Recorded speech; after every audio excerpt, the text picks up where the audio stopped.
tyranny, like hell, is not easily conquered. As Iraq veterans against the war, we are resisting an occupation we once risked our lives for. We swore to support and defend the Constitution of the United States of America, but we found out the hard way that the greatest enemies of the Constitution are not to be found in the sands of some far-off land, but rather right here at home.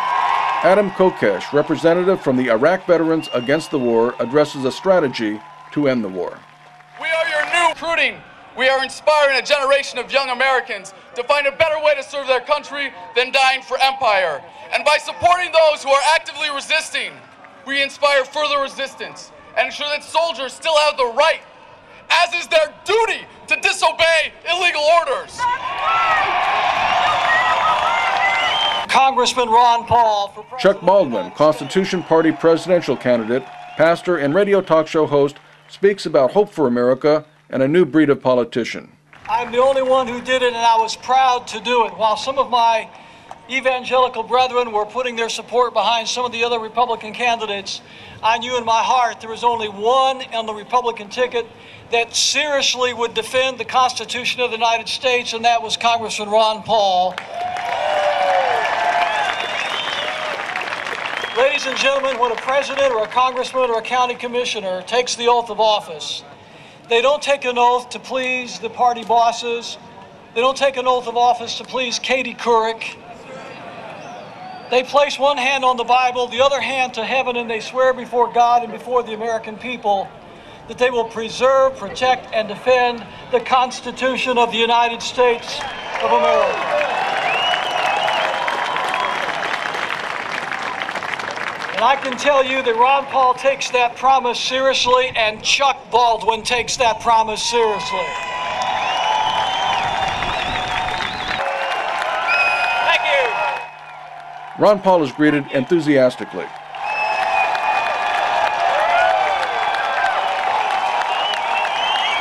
Thank you. Government hasn't even admitted there's a recession yet. But all they have to do is get out of this town and find out how American people are forced to live and what they're up against and what's going on in this country. Then they'll realize that we are not on the right track, and we know where the right track is, and that is to follow the Constitution. Our remnant is much bigger than we ever dreamed.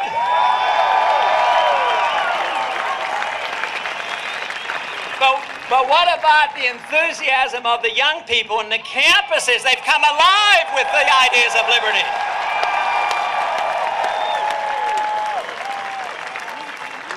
Now, I don't do any measuring about the Main Street media, but I understand that they didn't give us the best shake, that sometime we came up short.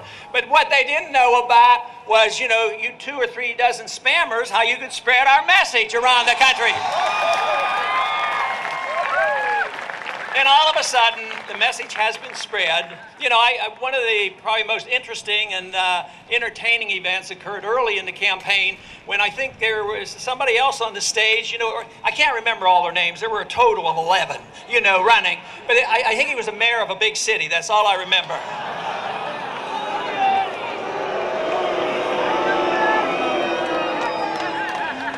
But he was the one that called me on the carpet, and there was a lot of booing and hissing.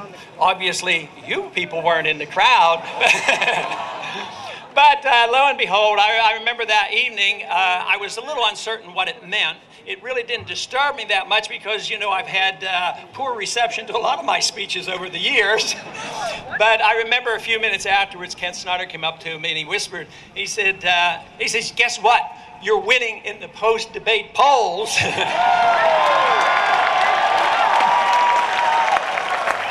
Many conservative, many constitutionalists, they really didn't have much of a home, and they didn't feel like there were enough of them and us out there to really take the position to show that our side of the political spectrum can be opposed to war. And that should be our position. That's the constitutional position.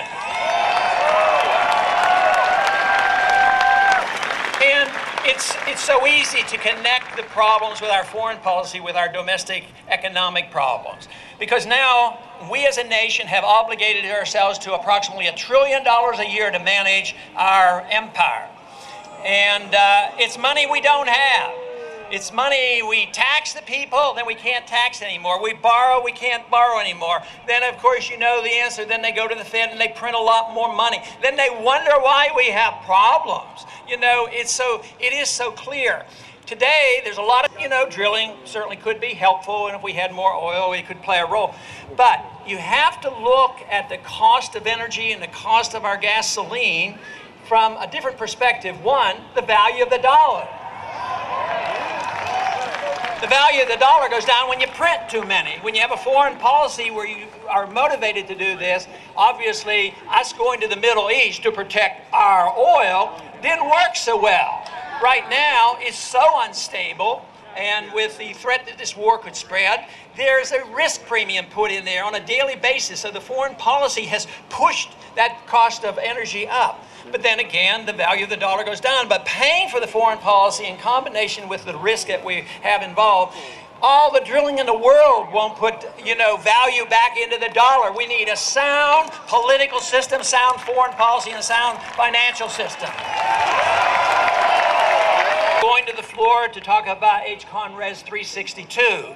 Something that should not be brought to the floor. It should be defeated, but rather within a couple days, if not a week, they had 220 co-sponsors. Fortunately, though, this week I was able to quote two of the sponsors of the bill who were changing their minds because they realized it is so aggressive. It is actually literally advocating a blockade of Iran. That won't help us.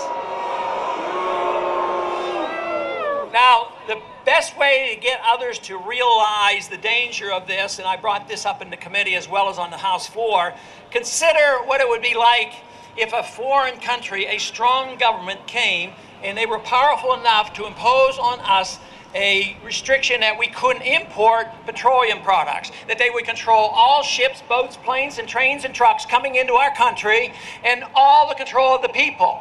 Now, what would we as Americans do? I bet we'd be unified and we'd want to do something about it.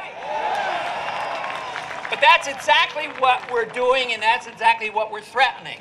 At the same time, we're pretending that our policy is supposed to be undermining Ahmadinejad in Iran.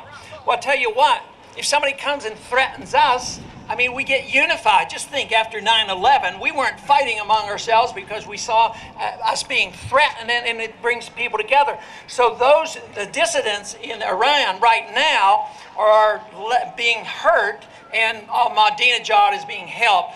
Now, sometimes I wonder if it isn't deliberate so that we always have an enemy out there that we have to keep the military-industrial complex going. It's either that or they're just, not very smart, and sometimes maybe there'll be a little bit of both.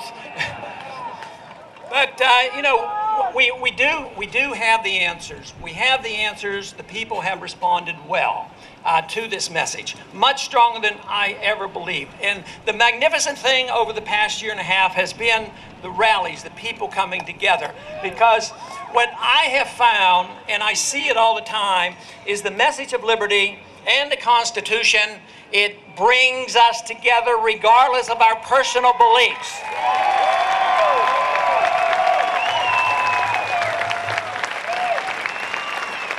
If you know and understand what the First Amendment is all about and what freedom is all about, we can take a crowd like this, and what your personal religious beliefs are not relevant. They're relevant to you and to your family and your children and all, and that's very important in what you do in your community. But in a free society, it's really not relevant. What we have to do is agree that we have freedom of choice in social behavior. That's what we need.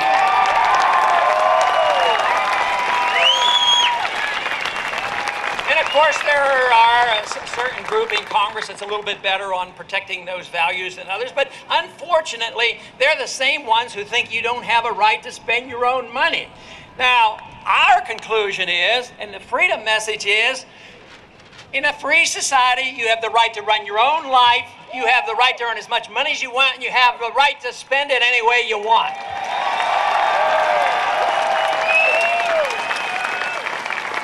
But along with this, if you practice bad behavior and it hurts yourself, you can't come crawling to the government to go to your neighbor and bail you out.